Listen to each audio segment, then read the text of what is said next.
أعوذ بالله من الشيطان الرجيم بسم الله الرحمن الرحيم يا أيها الذين آمنوا كتب عليكم الصيام كما كتب على الذين من قبلكم لعلكم تتقون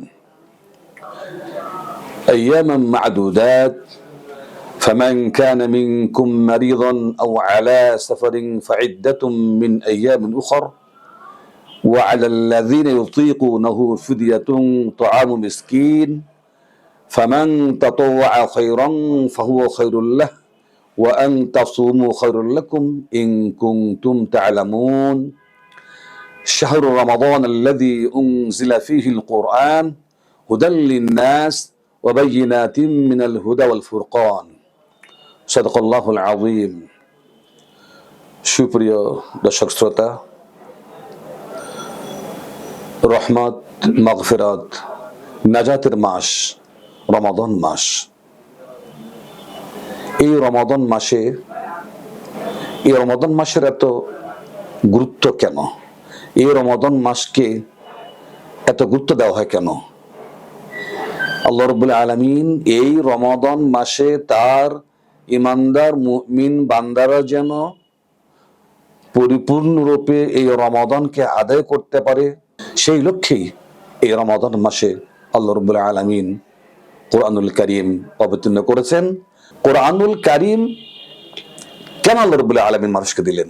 এই জন্য দিলেন, আল্লাহ রাব্বুল আলামিন মানুষকে সৃষ্টি করার পর এই মানুষ পৃথিবীতে চলবে কিভাবে, এই মানুষ পৃথিবীতে কিভাবে তার কথা বলবে, কিভাবে কাজ করবে, কিভাবে ব্যবসা করবে, কিভাবে চাকরি করবে, কিভাবে সংসার পরিচালনা করবে, কিভাবে সে বিয়ে শাদী করবে, কিভাবে কৃষি করবে, কিভাবে বিজ্ঞানকা চালাবে, কিভাবে অর্থনীতি চালাবে, তার শিক্ষা ব্যবস্থা কি হবে, তার সংস্কৃতি, তার অর্থনীতি, তার প্রতিরক্ষা, তার রাষ্ট্র, তার সংবিধান, তার দেশের রাজনীতি, তার দেশের অর্থনীতি, সবকিছু কিভাবে চালাবে, তার একটা নির্দিষ্ট আল্লাহ রাব্বুল আলামিন বিধিবিধান হিসেবে জীবন ব্যবস্থা স্বরূপ এই কোরআনুল কারীমকে মানব জাতির জন্য দান করলেন। এই জন্য সকলে বলি আলহামদুলিল্লাহ। দর্শক শ্রোতা, এই কোরআনুল কারীম মানুষকে সৃষ্টি করার পরই মানুষের প্রতি আল্লাহর প্রথম আদেশ হয়ে গেল কি? প্রথম আদেশ, প্রথম ওহী হচ্ছে ইকরা বিসমি রাব্বিকাল্লাযী খালাক খালাকাল ইনসানা মিন আলাক ইকরা ওয়া রাব্বুকাল আকরাম আল্লাযী আল্লামা বিল কলাম আল্লামাল ইনসানা মা লাম ইয়ালাম। সর্বপ্রথম আল্লাহ রাব্বুল আলামিন এই 5 আয়াত অবতীর্ণ করেন। তার প্রথম কথাই হলো ইকরা, পড়ো, শেখো, জানো তোমার রবের উদ্দেশ্যে যে রব তোমাকে সৃষ্টি করেছেন, অর্থাৎ তুমি সৃষ্টি হলে কেন, পৃথিবীতে আসলে কেন, সেজন্য আগে জানো। আর সেজন্য আমাদেরকে কোরআন নাজিলের মাসে আসুন আমরা কোরআনুল কারীম অর্থসহ বুঝে বুঝে পড়ি, শুদ্ধ সুন্দর করে তেলাওয়াত করি, তারপরে শুদ্ধ সুন্দর করে তেলাওয়াত করার পরে এই কোরআনুল কারীম আমরা অর্থসহ বুঝে পড়ি। যদি অর্থসহ বুঝে না পড়ি তাহলে তো আমরা কিছুই বুঝবো না যে আল্লাহর বিধান কোন বিষয়ে, আল্লাহর কি বিধান তা জানতেছি না। এই যে আমরা নামাজ পড়তেছি, নামাজের ক্ষেত্রে কি অবস্থা? যারা নামাজের যে সমস্ত ইমানদার যারা নামাজ আমরা পড়ি, নামাজে আমরা কি বলি শুরু থেকে শেষ পর্যন্ত আমাদের আল্লাহ, আমি আল্লাহকে কি বলছি, মানে নামাজি আল্লাহকে কি বলছেন আর আল্লাহ বান্দাকে কি বলছেন, এই প্রসঙ্গে যদি নাই জানলাম তাহলে নামাজি মজা পাবে না। সেজন্য নামাজের শুরু থেকে শেষ পর্যন্ত যত দোয়া, কালাম, সূরা আমরা পড়ি সেগুলিও অর্থসহ জানা দরকার। আল্লাহ রাব্বুল আলামিন জানা ফরজ করেছেন। সর্বপ্রথম আল্লাহ আল্লাহ আল্লাহ আল্লাহু আকবার। মানুষের সবচাইতে বড় অপরাধ হলো কোরআন না জানা। আল্লাহু আকবার। সর্বপ্রথম আল্লাহর বিধান নামাজ পড়া নয়। আমরা তো নামাজের জন্য ব্যস্ত হয়ে পড়ি, কিন্তু না, সর্বপ্রথম বিধান নামাজ নয়। সর্বপ্রথম হলো তুমি কিভাবে নামাজ, কিভাবে সলাহ আদায় করবা, কিভাবে তুমি তোমার জীবনটাকে তৈরি করবা, সেজন্য আগে জানো ইকরা। এই জন্য আল্লাহ প্রথম ওহী হলো, আল্লাহর প্রথম হুকুম ইকরা বিসমি রাব্বিকাল্লাযী খালাক। পড়ো তোমার রবের উদ্দেশ্যে, পড়ো তোমার প্রতিপালকের উদ্দেশ্যে, যে প্রতিপালক তোমার সৃষ্টি করেছেন। তাই এই রমাদান মাসে, কোরআন না দিলে মাসে আমাদের কোরআন জানতে হবে। কোরআন না জানলে কোরআন মানব কিভাবে? সেজন্য এই কোরআন না দিলে মাসে আমরা কোরআন জানি, বুঝি এবং করার অনুযায়ী নিজের জীবন, পরিবারের পারিবারিক জীবন, সামাজিক জীবন, রাষ্ট্রীয় জীবন তথা সারা বিশ্বকে আমরা এই কোরআন দিয়ে ইনসাফ ভিত্তিক, সুসামঞ্জস্যপূর্ণ, ভয় ভীতি মুক্ত, দুর্নীতি মুক্ত, অন্যায় মুক্ত, সন্ত্রাস মুক্ত একটি সুখী সমৃদ্ধশালী সমাজ ব্যবস্থা, রাষ্ট্র ব্যবস্থা গড়ে তোলার লক্ষ্যে আল্লাহ রাব্বুল আলামিন এই কোরআনুল কারীম আমাদেরকে, মানব জাতিকে দান করেছেন।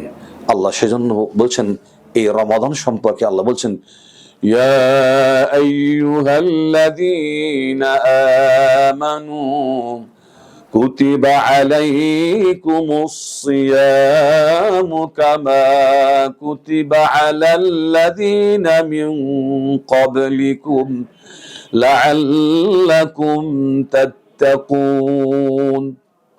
আল্লাহ বলছেন, ইয়া আইয়ুহাল্লাযীনা আমানু, হে ঈমানদাররা, কুতিবা আলাইকুমুস সিয়াম, তোমাদের যারা পূর্ববর্তী, যারা আগের ঈমানদার তাদের প্রতিও এই সিয়ামকে ফরজ করা হয়েছিল।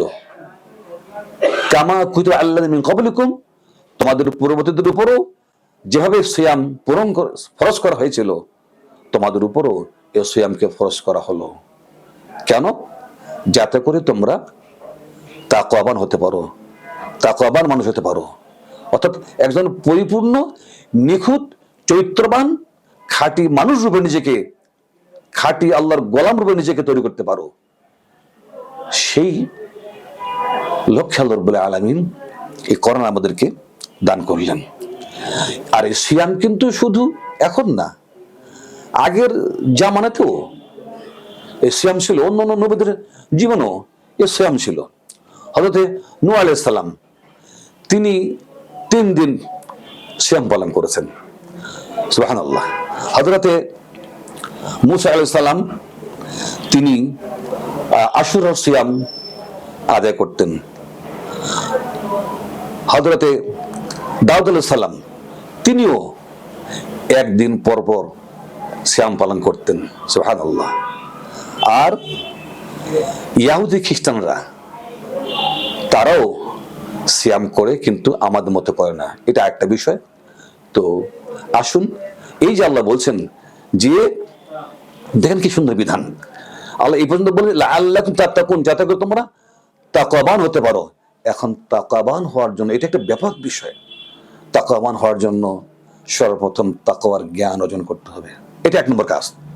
1 নম্বর কাজ হলো মুমিনের, ইমানদারের, যে সর্বপ্রথম তাকওয়া কিভাবে অর্জন করতে হয়, কিভাবে তাকওয়াবান একজন পরিষ্কার পরিচ্ছন্ন নিখুঁত মানুষ হতে হয়, সেজন্য তার জ্ঞান অর্জন করতে হবে। তার জ্ঞান অর্জন করার জন্য কোরআনুল কারীম অর্থ ব্যাখ্যা সহ বুঝিয়ে পড়ার চেষ্টা করতে হবে। এরপর রাসূলুল্লাহ সাল্লাল্লাহু আলাইহি ওয়াসাল্লামের হাদিস এবং কোরআন দুটি অর্থ সহ বুঝে পড়তে হবে।